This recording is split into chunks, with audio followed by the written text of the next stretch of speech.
This is Neal. I want to guide you through the stages for a buyer or a seller in going through a deal. So typically what you're looking at is our process for a deal, right? So at this stage, the buyer and the owner are going under contract. Deal's not closed. They just have a meeting of the minds. What happens then? I think you'll find it's a little bit different than real estate. The first stage, when we meet with them, we have a kickoff meeting. We call it a kickoff meeting because we go through the deal together, whether they've authorized. Hopefully it's an offer to purchase or something binding.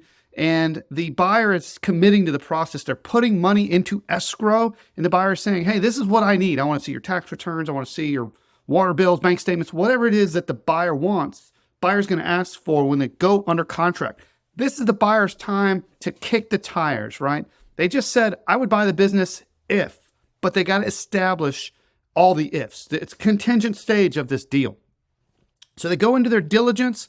Typically, we give the buyers a couple of weeks to do the diligence. The seller has to provide everything that the buyer is asking for within reason. I'll save why we can't give everything that the buyer asks, but in most of the deals that we work on, the seller wants to give the buyer everything that they're requesting because they believe in the business, and we believe in the business. But obviously, we're not going to give away a client list at this stage. There's certain things we have to hold back. Now, the brokers are holding these diligence meetings to ensure that everything gets answered, and we're still kind of the guardrails of this deal. The deal could still fall apart, so we really want to intermediate at this stage and make sure things are on course. And we let everybody know, in most cases, that the buyer can get their money back until this due diligence stage is over. Now, if it ends or when it ends, the buyer is letting go of their diligence money. They're committing to this deal. They're saying, I'm never going to see this money again. Either it's going to go to the buyer or it's going to go to the purchase price. And I just finished diligence, so I'm pretty confident it's going to the purchase price. Then we keep on meeting because there's a lot that the buyer still has to do. At this stage, the buyer has committed to buying the business, but they still have to stand up the business. We call these closing logistics meetings.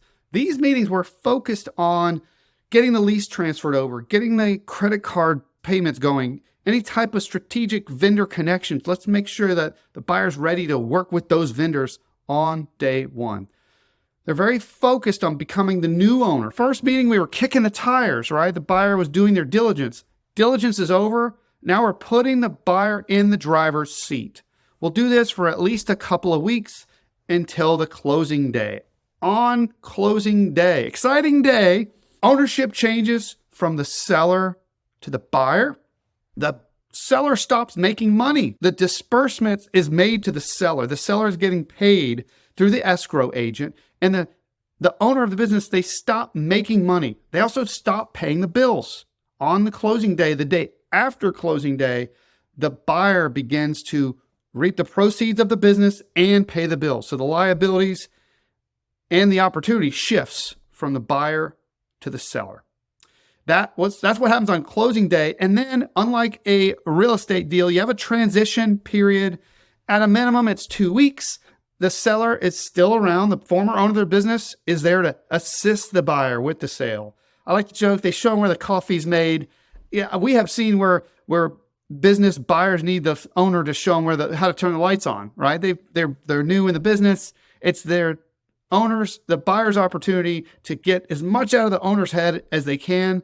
They've done the diligence. They know the business makes money, but as far as how to run the business on a day-to-day basis, that's what this time is for. And if they don't get enough time, which is pre-negotiated during the deal-making process, they can always hire the seller for a transition period pending certain SBA regulations. So that's our process from going under contract to the closing and the transition. Good luck with your deal, and thanks for watching.